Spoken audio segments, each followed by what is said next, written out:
Hey, Jodi. Hi, Amanda. How's it going? I'm doing well. How about you? Good, good. Happy afternoon to you in Toronto. Happy morning to you in Vancouver. Happy morning. Yes, it's 11 And a.m. out here in Vancouver absolutely. And happy morning or afternoon or evening or evening. to happy all day long to you guys listening. Thanks for joining us. So yeah, I'm Amanda Tosoff, And and I'm this Jodi is Proznick, and we are two of three that make up Music Arts Collective, which is an education hub, online education hub. And this yeah. is, here we are in 2021, our first live stream of 2021. Pretty exciting. Yes, absolutely. And we hope everyone had as great a holiday season as you could. I know it was a weird one this year, but I know we're certainly happy to be back with some really fun events that we're putting on this winter, and of course these live streams. So I'm super stoked to be here today. Yeah, so make sure you head over to our website, musicartscollective.com, and check out our latest offerings. We have 3 upcoming webinars, and we actually have just confirmed our first online Girls Jazz Day in collaboration with the Vancouver Symphony Orchestra School of Music, which will be during spring break. So stay tuned for that announcement.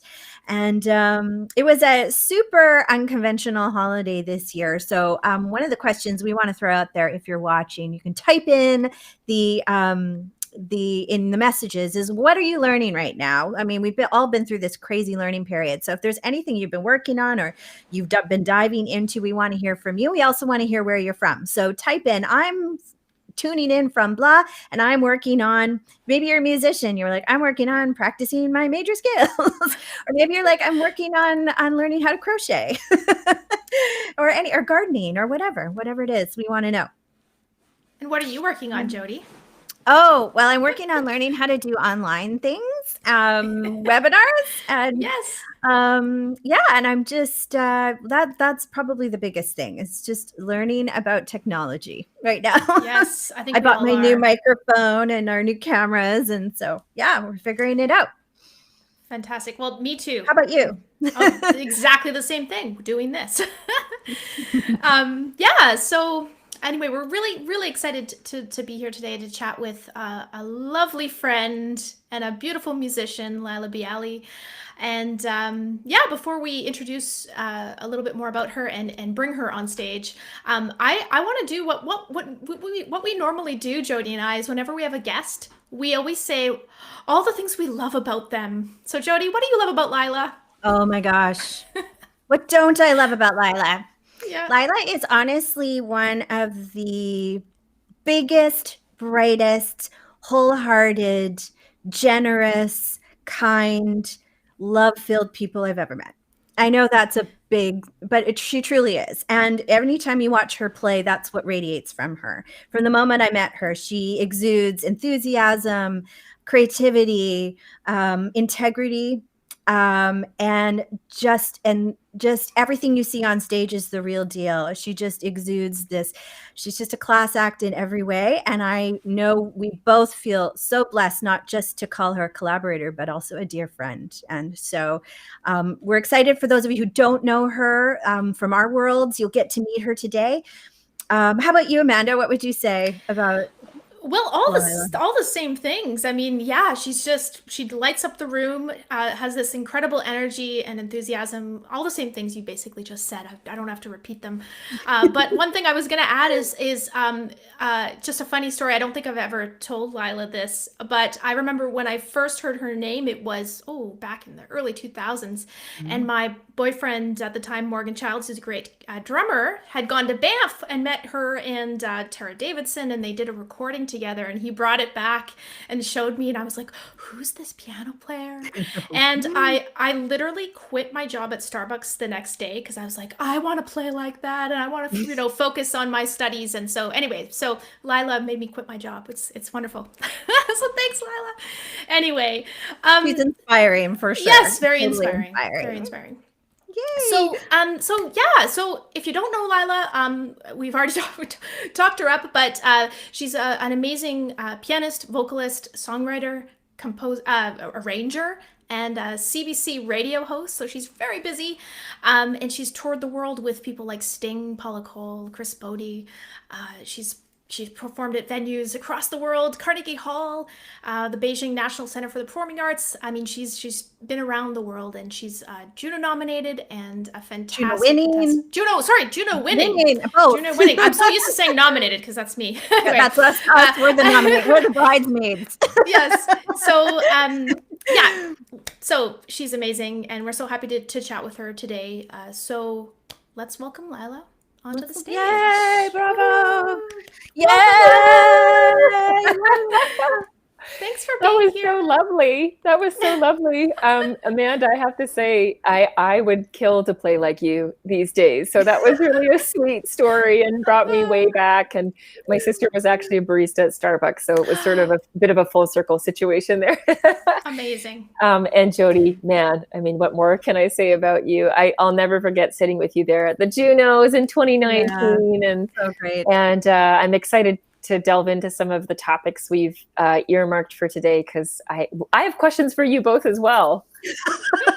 Oh, you're going to do that? No, the radio host. This is where we will all chat. I'm sure we'll all have stuff to offer for sure.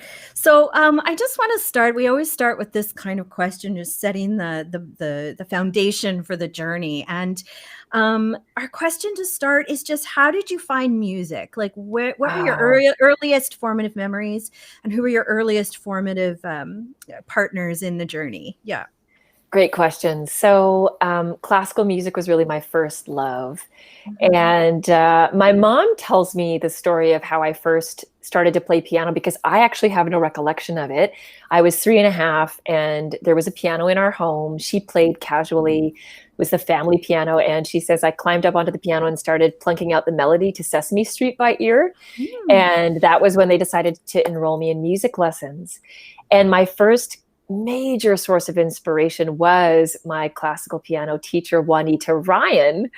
And she was this big Italian lady, and she had this crazy blonde, white hair, kind of like Ursula in The Little Mermaid. And she was this huge personality, and she terrified me, but she also thrilled me. She was so passionate, and she would send me home with stacks of first cassettes, remember those cassette tapes, and then CDs, and like from such a young age, she treated me with so much respect as a young musician. She never made me feel like I was just a child, and she really just imagined that I might someday want to be a concert pianist, which was my dream for many years, and poured into me at that level. So that's where it all started. And then when I was 15, I was in a car accident. And we used to always take trips down to Seattle as a family to do our shopping, from Vancouver down to Seattle. And we were rear-ended on the highway. And wow. I was injured. I had really bad whiplash, my neck, my shoulder, my arm. And that was kind of what seemed to me like the beginning of the end. And that happened to coincide with when I switched from one middle school to a high school, Handsworth Secondary, where Bob Rebliati was the band teacher. And I had met him, and he had started feeding me these jazz CDs, Rini Rosnes, Chick Corea, Herbie Hancock. And I didn't immediately take to jazz, but this accident happened, and I was already kind of dipping my toes in the jazz pool. And then before I knew it, I was just using my left hand and learning to speak this new language and to improvise. And there was such a mix of emotions around that for me. And actually, Darcy Gregoire was my first private teacher. And anyway, so, sorry, not Darcy Gregoire, Darcy Argue. Darcy was your first. Yes. Darcy Gregoire was my first agent. I was in honor band with Darcy. We went at McGill together at the same time. So it's like full circle. I remember seeing you and Brandy when you guys were high school students too. Right. So, that's amazing. Exactly. And through Mr. Reb at Handsworth, I was thrown into this world of like big band jazz. And, I remember being in the small ensemble, and again, like playing with primarily my left hand. And it was an awkward time, but it was also a very rich time. And so that was sort of the formative years for me in jazz. And then, of course, later went on to go to Humber College for jazz. And that was, the beginning of a career in jazz. That's my answer. Amazing. That's amazing. That's amazing. I love how it starts in those formative years, those early seed planting, and then it's the chain of events of having mentors at very important places along the way. And sometimes the obstacle becomes the path, right? That's like, right. It's That's right. Constantly like, okay. I've had Totally beautiful. And that was actually how I started singing as well, right? When I had this injury and I got a scholarship to go to Humber College. And I remember Brian Lillis, who was the head of the music program at that time, saying to me, because I said, I have this injury. I don't know if you noticed, I was mostly playing with my left hand. And he said, well, we'll take you however we can take you. And so I actually started the program as a singer, which was so bizarre for me because piano really was my first love, Yeah. Amazing. That's so cool. I love that story. I mean, I don't love that you were hurt, but I love that it put you on a different path, which is really cool. Yeah. So, yeah. So, okay. So our next question. So you've released numerous CDs under your own name, and you've collaborated obviously with lots of great people. And we want to get into talking about the process of making a record. So let's start with the first step. What do you do first? What's the first decisions you have to make? Well, it's changed over the years, and I would be interested to hear your answers because you've both created some of the most beautiful recordings in terms of production and concept, from concept to realization that I've ever heard.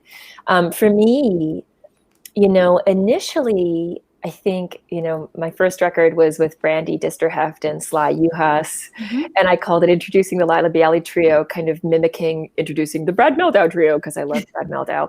And it was definitely more piano-oriented. And I just wanted to make what I thought would be a wonderful, creative jazz record that represented who I was. And that was very much about the band and the repertoire. But then as the years have passed, fast forward actually to 2008, CBC Records, when they existed, approached me and said, hey, would you mind putting together a group and creating an album that, bridges jazz with other mainstream music? Because that was sort of what CBC was doing as a format. And I think they wanted CBC Records to mirror that. And so I was tasked with putting this band together and choosing songs from the mainstream Canadian repertoire. And that was sort of what put me on the path of being this crossover artist, someone who mixes jazz and pop. But the concept was handed to me by CBC Records, right? And then following that, Tracing Light was just a scramble. I was pregnant and we were like, let's make a record. Let's put this out before I pop a baby, and when you're a singer and you're getting bigger, I mean, Jodi, you were performing as a bassist. Yeah. Like how pregnant were you when you did your last show? Well, that's a story for another live stream. Actually, we should do one just about that. Well, yeah, 2 days before something, I was up in Pender Harbor. They still talk about it because they put a doctor in the front row of my quartet show with gloves, just in case, because I was sitting on a stool. And I always thought, okay, I'm sorry, I'm diving into my own story, but I always thought, well, I see those old, those pictures of the old bass players who were, robust guys, and well, you can be like bigger and play bass. Yeah. But my tummy was rock hard. So it was actually really awkward trying to find a spot even to put the bass. So I had to sit like on a stool. Anyway, 2 days before, we had everything packed up just in case I went into labor in Pender Harbor, but we made it home. But I think by the time Tristan was like, get me out of here, I've had it. I'm out.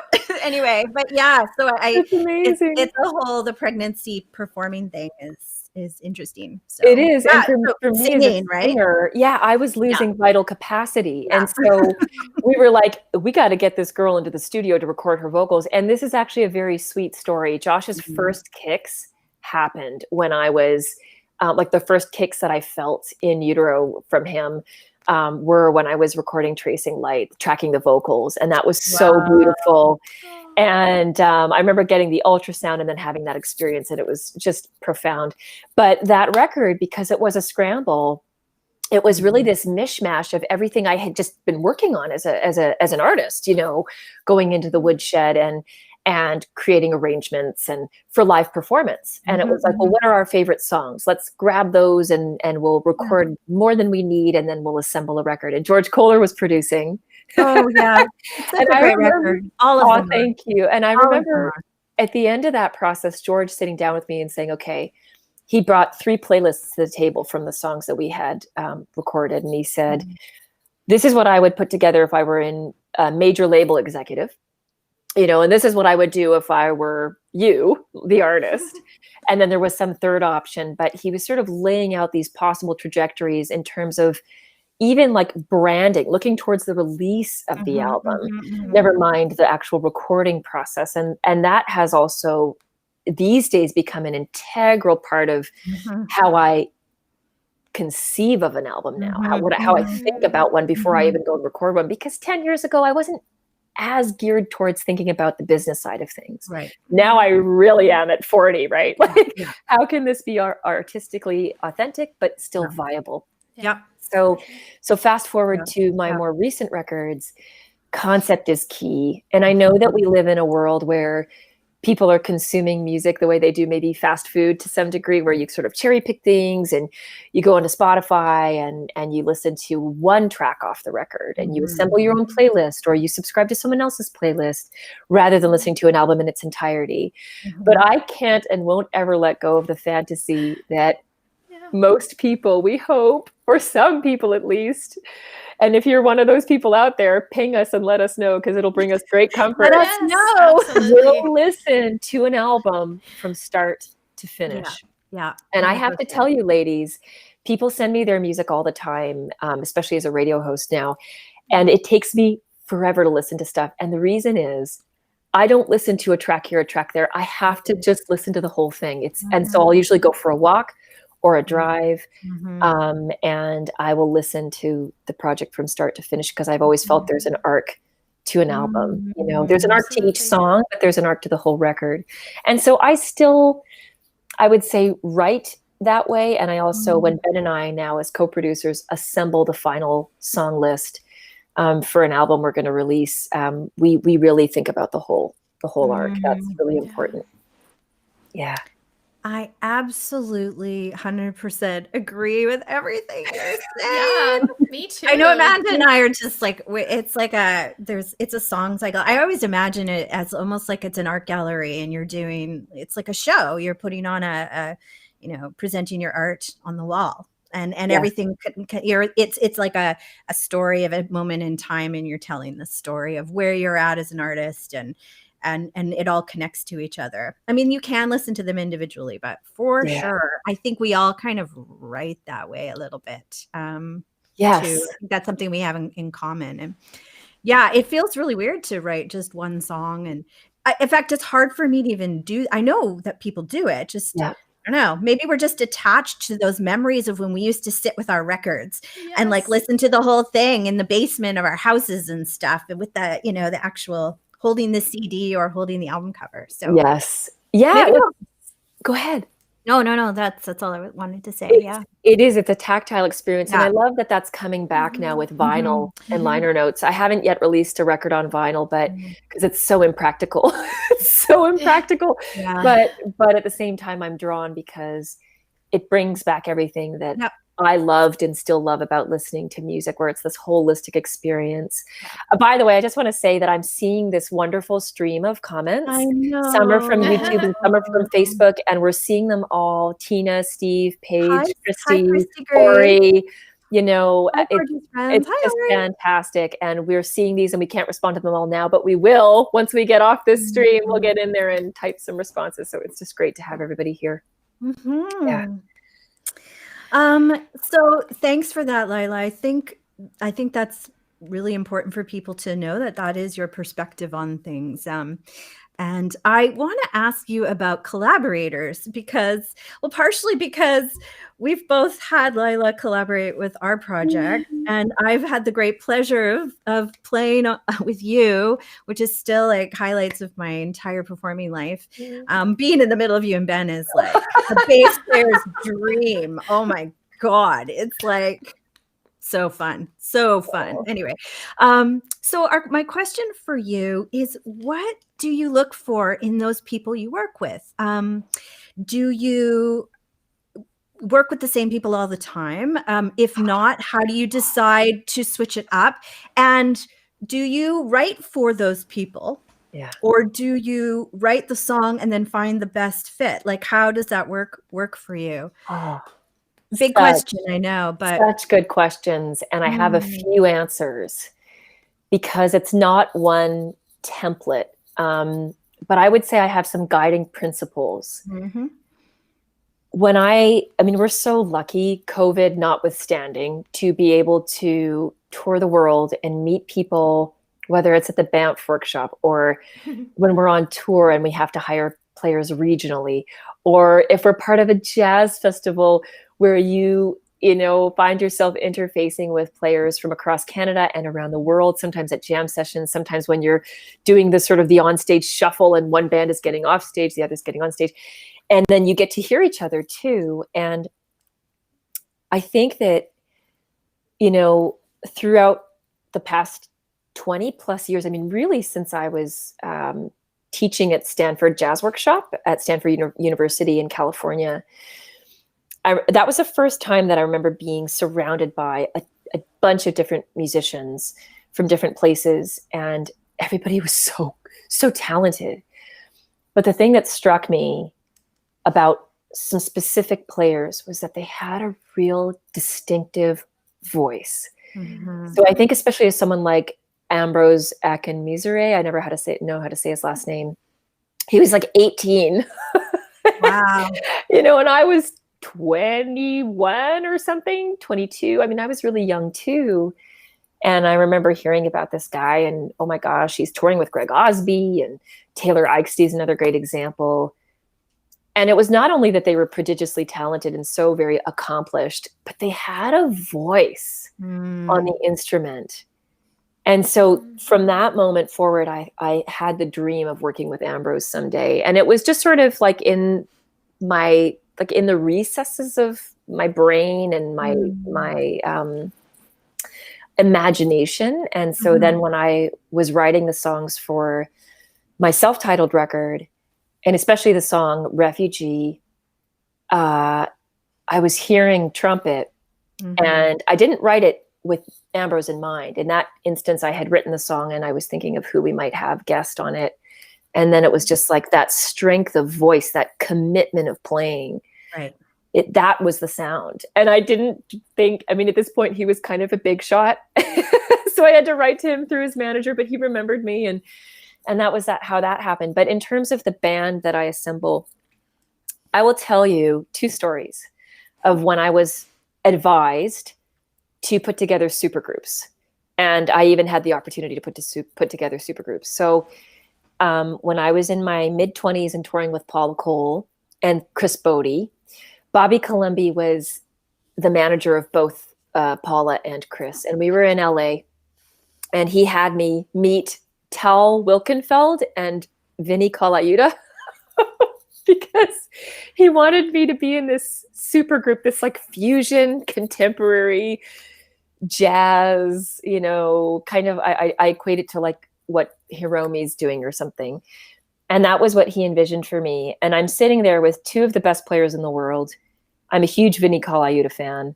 And it's like this dangling carrot, this opportunity. How in the world would you ever say no to something like this, right? But even then, I knew that while I would love to make a record with those two, it wouldn't really be consistent with who I am as an artist. And I was still trying to determine, especially at that point in time, who I was and what my voice was. So I didn't move forward with that. And then later, I had the opportunity to potentially make a record with, it's crazy, John Patitucci, Brian Blade. I had some folks who knew them, and I had met them briefly through the New York scene when I was living there. And I remember discussing it with Ben, wouldn't that be amazing? I mean, put out a record with those guys. They're incredible, and they're two players that I hugely admire. But at that point, I had really begun to develop a relationship with George and Larnell, and that band starts to feel like family. And they're such incredible artists in their own right, and especially Larnell is becoming increasingly well known, and he's a bit of a star now himself. But it wasn't about celebrity. It was about what would bring the right character to the music. And I have no doubt that Brian Blade and John Patitucci would hugely elevate the music and my status in jazz. But something about it just felt disingenuous. And maybe someday there'll be a more organic way in which I'll cross paths with those musicians again, and we'll make a record, and it'll be thrilling when and if that happens. But in the meantime, I love what is growing and developing with the people who are in my midst, on an ongoing basis. There's value in that. And I think that it can be felt and heard in the music. Yes. Yeah. Absolutely. Hallelujah. Laila. You are it. I hope everyone is listening right now to this, because I could not agree with you more. A couple of things that are standing out to me: that you were following intuition, you were listening to your inner guidance and that love and connection is the root for all of the beautiful music that can be made, and you can't fake that. The love, and oh God, George and Larnell. I mean, come on. Like, they're brilliant. The thing is, it's apples and oranges, really. Like, exactly. A lot of, like, the difference between Larnell and Vinnie Colaiuta. I mean, some people might say that's blasphemous, but really, folks, it's like a beautiful garden, and there's like roses over here and like a daffodil here, and like it's all beautiful. And so absolutely. I think that I almost, like, I'm feeling emotional, because I think that is, it may take longer when you make those choices. It's not going to go, right. But it's almost like you're, as a collective, you are raising the vibration as you move through. Amanda, I don't know if you feel that same way, Amanda, about your choices. I'm sorry, I just interrupted you, Laila. You wanted to say something? No, I want to hear what Amanda has to say. Go on. Well, I was just going to add that, I think for me, when I'm listening to a group, it's not the most flashiest playing that gets me. It's the emotion, and you can really feel that in both of your records, all of your records, Laila and Jodi. I feel that love. You can almost hear the love of the band, and I know that's something that I also really aim for in my own music too. That connection with people, who are all amazing. So I totally agree. And to answer your question just about, what comes first, am I thinking of the musicians as I'm writing, or do I write and then assemble the musicians who seem to be the best fit? I think in terms of the core band, I am definitely thinking of the musicians that I'll be writing for. So with Out of Dust, Ben Whitman, my husband, Larnell Lewis, Rich Brown on bass, on electric bass, and that was the core ensemble. And then there's sort of elements of flavoring that come in later, and those that can be changeable. It's not that those people matter less; they certainly don't. But it's been fun, for example, with the color of B3 organ or auxiliary keyboards. I always wanted to work with Sam Yehel, or Yehel, I don't know how to say his last name, since I heard him with Joshua Redman's Elastic Band. And so we got to work with him on the last record, on the self-titled record. And then we actually brought in Glenn Pacha, who's now in Canada, but was in New York for many years, to kind of fill in some of what Sam had been doing on one track called Got to Love. And as part of that process, we were like, wow, this guy is really good. It was just in a different way. It was a different flavoring. It was no less good, no more good. It was just different. Beautiful. And so we decided to call on Glenn for Out of Dust, you know, because we wanted to see what he would come up with that was different. And it's almost like, I don't know, again, I want to be very careful about the analogies used because, you know, people are so much more than just aspects of a house renovation. But I think of it a little bit as like painting a room, you know, adding the B3 at the end for me would be similar to adding some of those finishing touches that are critically important, but you can kind of play around with what direction you want to go in, right? 100%. Whereas Larnell and George and Ben and Rich, they are the foundation. They're like the bones of the house. Yeah. And how amazing when your bones are so brilliant. And I'm sure you just trust them implicitly. I mean, you were talking about, like, I got to play Sugar. Yes. Really, Rich Brown, I love you. I kept texting him. I'm like, you are so amazing. Because that bass line was a little tricky on upright. But I love that you just said, Rich, just what would you do with this? And he, you know, this is this thing that I really hope people understand about jazz musicians in particular. And it was Phil Dwyer who told me this, which is when you curate well, the music just takes care of itself. So you put the right combination of people and it's almost like being a chef or something, and just knowing the right amount of salt and the right amount of, so there's this, and then the everything just takes care of itself. You don't have to, you know, sometimes you don't have to do very much and they just bring their best self. So it's that balancing act of, right? Of making really mindful choices, but then also allowing what you've chosen to grow and, you know, emerge with the music.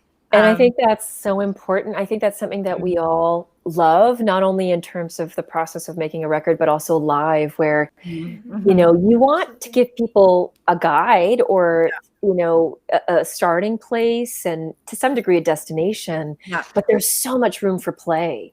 And we've all, I'm sure, been in situations where you had a very prescribed role and it was frightening or daunting because, like, I remember when I was singing with Chris Boti, one of the toughest things was I had to sing songs that he had recorded with Paula Cole, with Sting, with Jill Scott, you know, and I'm trying to sing like these women who I can't sing like. I can't, you know, and I never ascended to the place in that group where I just got to kind of be me. I wasn't confident enough, and I was also a little bit confused about what my role was. I really thought that I was supposed to just try and do my best Paula Cole and do my best Jill Scott, which was impossible, you know?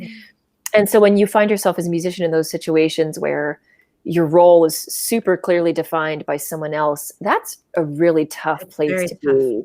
And I've only met a handful of people who can really do that. Jo Laurie is one. She's incredibly gifted as a singer in her own right, and she's very distinctive and has her own unique voice, but I call her the Swiss Army knife because she can do anything. Like, ask her to sing like Mariah Carey on All I Want for Christmas and she'll do it.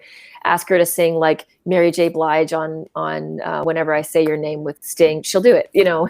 Wow. But not many of us can, and I would say that for her, she thrives doing that. That's actually how she studied as a vocalist, was to be somebody who could literally do anything you asked of her. But I think for a lot of us, we've struggled to mine what our unique voice is and what we bring to the table. And so we revel when someone invites us into the fold and says, I just want you to be you. Yeah, just be you. Well, what would you do? You know, and give some guidelines, but then you get to kind of grow into that role. It's such a beautiful thing. Amanda and I were just chatting about this. Well, we chat a lot now. Every day. Yes.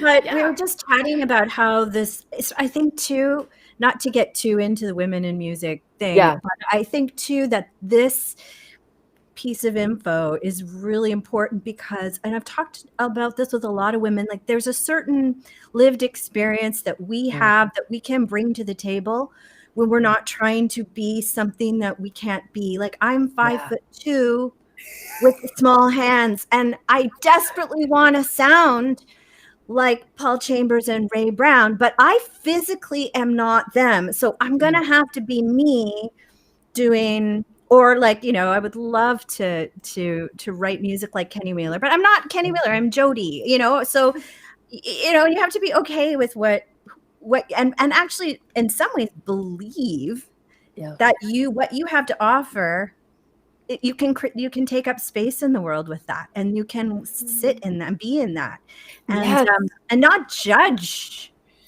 that. Yes. Like, you know, and I know all three of us have moved into this in time, and if there's anything we can kind of call out, shout out to the ethers, to all of you, it's just that, just trust your lived experiences. Your writing is why you're making this art, because as you say, you know, when we try to be what we think other people want us to be, it's actually a really dangerous path to go down as an artist. I think it can be really, because you're never going to feel like you're enough in those spaces. So totally. And I think, you know, in jazz in particular, but probably any, you know, I mean, learned art form, we start by emulating the masters, and we start by emulating the people we look up to and admire. And there always feels like there's a gap, you know, and it can really take a while to become comfortable with what it is that you have to say and that you bring to the table that is uniquely you. And it can all sound very cliche, but there's power in it. Yep.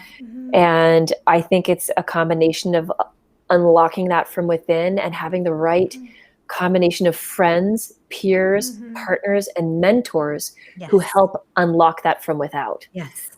And I think we've all experienced people who along the path have helped facilitate that or have locked us up more. And it's tricky, and everybody's journey is different. But, you know, when we were talking about the people who've influenced us, or I think you guys, you know, when we were having a bit of an offline conversation, and even emailing back and forth, you know, there was just talk of who our huge mentors have been through the years. And when I think of the folks who've really impacted me, you know, my first music teacher, and then Ben has been huge, my husband and main collaborator these days. And a large part of why he's been so significant in my world and in my life is that he has really given me permission to be who I am. And he's even coaxed me out of the shell, you know, in tears, like just crying, unwilling, afraid of stepping out, afraid of the rejection. Yeah. And it took him going like, fly, birdie, fly. Yeah, that's exactly what told it said to me.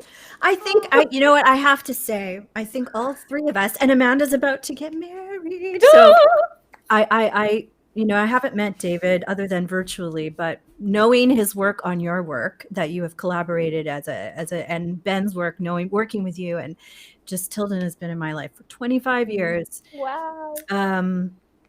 You know, it is, and this is the curating your life, choosing partners who are your cheerleaders, who will be honest, but also really do want you to fly, and are just there beside you, holding your hand, and are willing to step back and let you fly.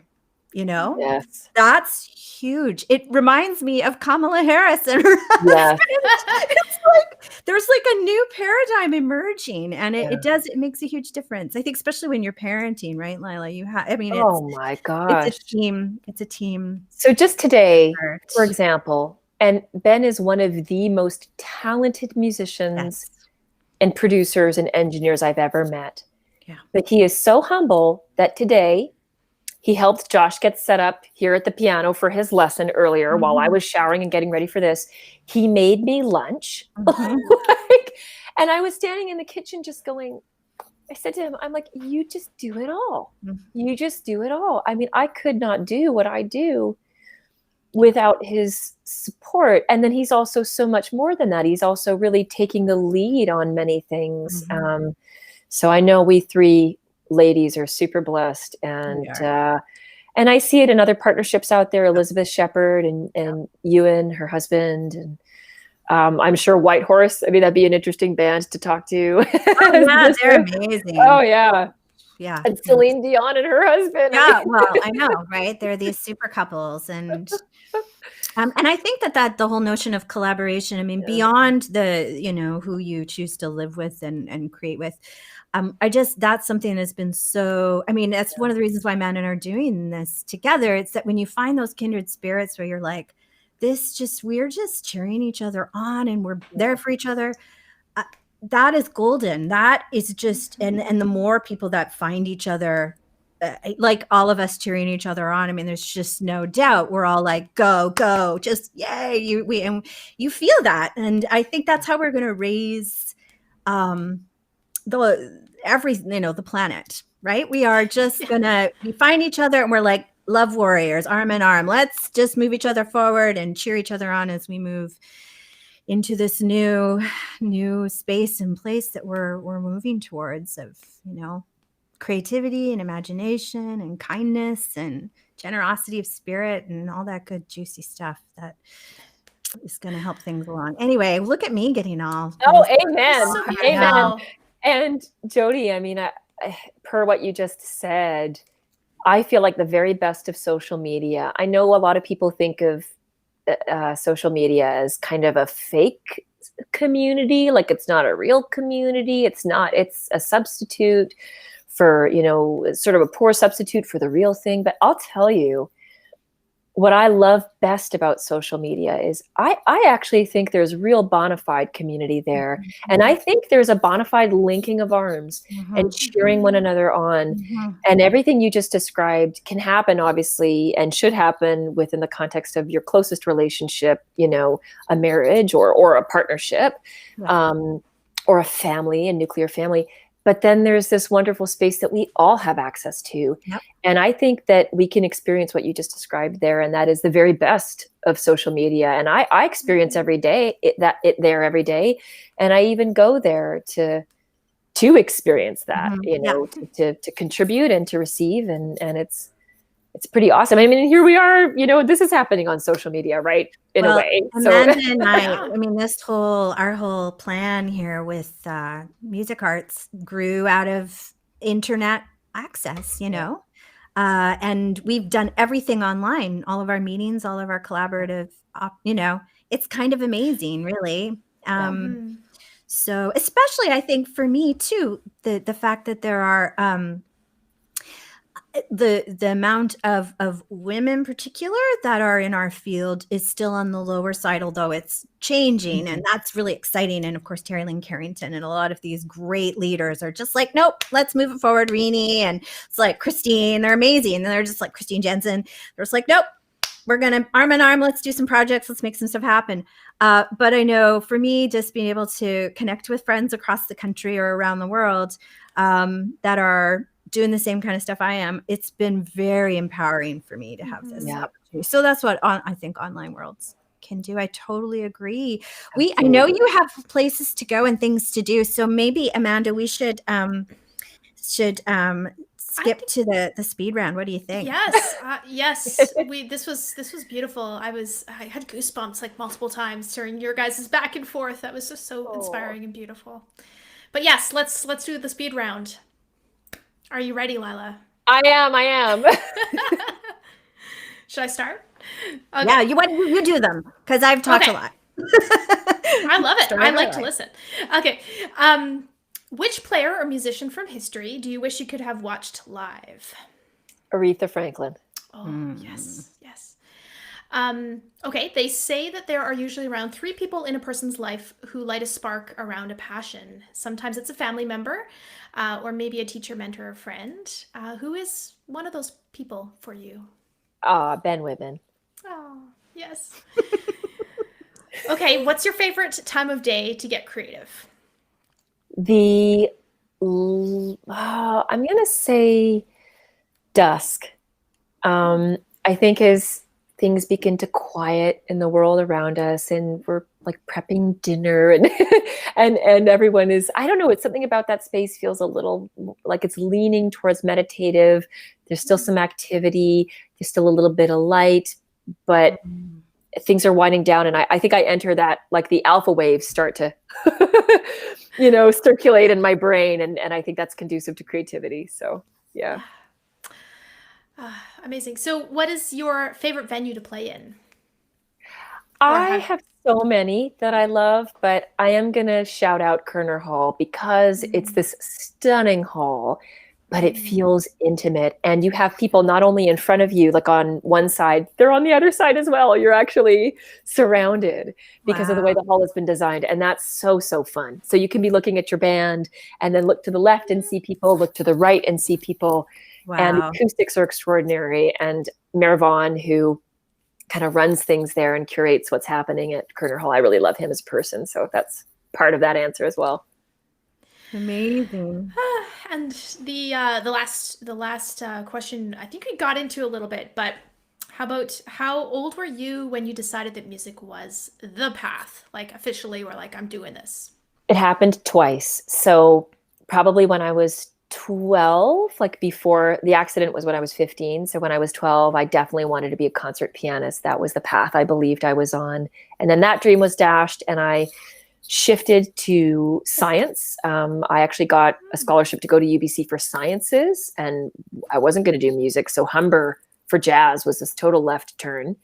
But I kind of renewed my vows when I was about 18 or 19 and at Humber College and really delving into jazz as an art form and finding my voice. And that was when I recommitted to a path in music. Amazing. And perhaps the very last question we can ask is, do you have something upcoming? Or anything you want to tell the audience about? Yeah, a couple of things. So we recorded and released Out of Dust early pandemic, March 27th of last year. And I know everybody's been digging into these digital originals and digital content. And I was able to, with the support of Canada Council, Factor, and Imago, record some videos, acoustic performances at a safe distance and all that stuff in November. And so we'll be rolling those out. We released the first one, Wendy's song, on Wendy's birthday. That was earlier this month. And there'll be a few of those coming out in the coming weeks. And then I'm already dreaming of my next record. I did something kind of fun online on Twitter and Facebook where I said, what do you people want to hear? What do folks want to hear for my next release? And I had these two polar opposite projects. I had a duo project with Ben, which is this sort of organic concept to emerge from being locked down together for months on end.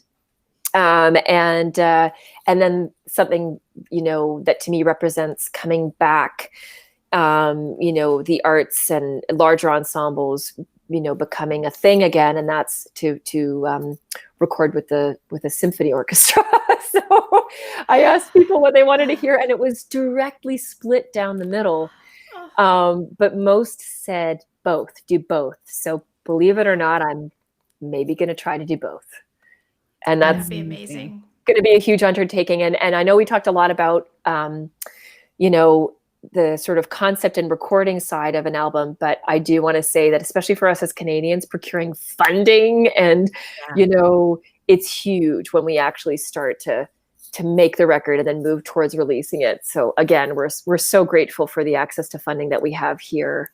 And I want to encourage people, the folks who are tuned in today, whether you're in Canada or elsewhere, I am seeing a lot of people forge a way forward on the funding side through Patreon and Kickstarter and GoFundMe. And, the audiences are there. They want to invest in the arts, probably in some ways now more than ever. So don't be shy to look at creative funding models because they're necessary, even though they can be daunting, they're necessary. So, yeah. Hallelujah. Yes. Yes, we are in a real interesting time, the music business is. And though I know you both are too, I am so optimistic because sometimes out of adversity comes opportunity and reimagining.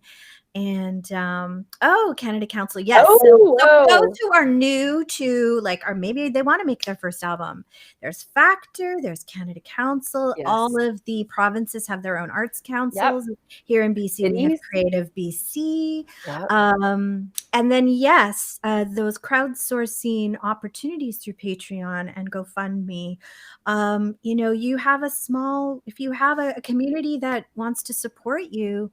At this point, you have nothing to lose and a lot to gain and there's something wrong in saying, and it's also, again, walking onto the stage and saying, I am here, I make art, I believe in what I'm doing, and I'm going to take up space in the world, and universe, support me. And 9 times out of 10, as we've discovered, the universe says, yes. And you're like, oh, we've all been supported by Factor and Canada Council over the years. So go for it. Go for it. Make your art.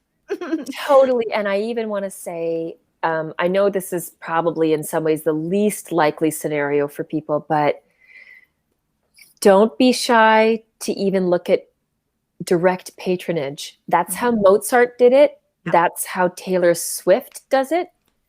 I mean, she's wildly famous. Sting, when he made his musical, he had patrons, he had investors. And I know we often think, well, that's for people like that. But no, you'd be surprised at how many folks are out there who have been very successful and they're looking for a place to give that feels meaningful to them. And you may be the answer to that desire for them. So in many ways, it's a beautiful reciprocal relationship, not just one way, contrary to how we may think of it.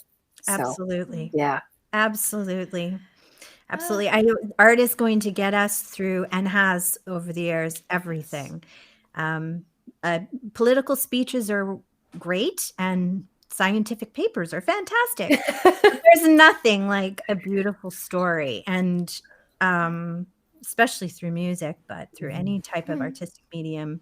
I always say my quote, I put it up on Instagram. You guys should follow us all on Instagram and on social media. Go follow us. But art is an invitation, not a dictation. And I honestly believe we are all kind of love warriors out there, creating higher vibrational activities to invite people back into their humanity. I honestly believe that. Yes. So, yes. Amen. And everybody is an artist. Maybe not doing it by vocation, but everyone out there has some means by which they understand the world and express themselves within the world that is artistic. Yeah. And it's exciting to me that you ladies are a part of helping unearth that in folks who may otherwise not think of them as artists, And so thank you for that work that you're doing. And I want to just quickly give a shout out to Amanda and her new record, Earth Voices, which drops this week. There have been 2 singles. I am so fortunate to have sung on one. But I have listened. I was given a sneak listen to the whole album. It is some of the most beautiful music I've ever heard. And I can say that totally honestly. I played it for Ben yesterday and he had the same reaction. So get ready, world. Go and pre-save her album now on her artist page. And Speaking of love, so much love in every note, in every performance. Kelly Jefferson and John Maharaj and Emily Claire and Laila.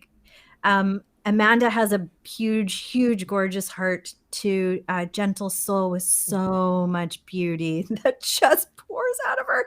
And so it's like a magnet. All the cool, awesome, beautiful people just, including her beautiful future husband. So go download her album. Yay. Go download her album. Well, awesome. Thanks for the shout out. And thanks for being part of it, Laila, because it was just absolutely beautiful. It's so perfect, exactly how I imagined the piece to go. So thank you for being part of it. Well, I was terrified walking in, and that was one of those environments again where you and it's David, right? The 2 of you just set me at ease, and it took a few goes for me to just settle into my body and settle into the music, which I loved immediately. But, and found that switch, the permission to be me switch, where I could feel you guys working with my strengths rather than trying to help me rise above my weaknesses. And that felt very different. What weaknesses? What are you talking Yeah, I know, about? right? Oh, they're everywhere. When we were making Sun songs, we were tuning to you. Oh, Dave Sekula can attest to that. We were like, oh, wow, zero. Like just you would sing a note and it would be just like unbelievable. Love you. And the humility, because it was the same thing with my recording. You're like, is it, I'm like, oh my gosh, it's amazing. Anyway, Laila is a gift to the world. And thanks to you ladies, and thanks to everybody out there. We will, as I said, I'm going to go through the YouTube and Facebook playbacks and just thank you for all your beautiful comments, and keep supporting Jodi and Amanda. You guys do this series. It's on an ongoing basis, right? So every keep your eyes peeled. Every Sunday live stream and Right. Absolutely. Awesome. And also I'm going to post Wendy's song. We were going to share it, but we had some technical difficulties. So I'm going to post that right now and go check it out. It's so beautiful and so heartfelt. So yeah, Wendy. I can't play that song with you, Laila, without I'm like holding back the tears every time we perform it. I'm like thinking about baseball. I don't want to distract to be like, oh, the bass player is hyperventilating. And then you have a mask, right? You've got a mask on top of it all. It's gross. Well, thanks again to everybody, and thanks to you ladies. Have a beautiful Sunday, and you too. Keep going out there and making amazing art. Thank you for being here. Yes. Thank you very much. Take good care, everybody. Bye, everybody. Bye. Have a great weekend. Bye.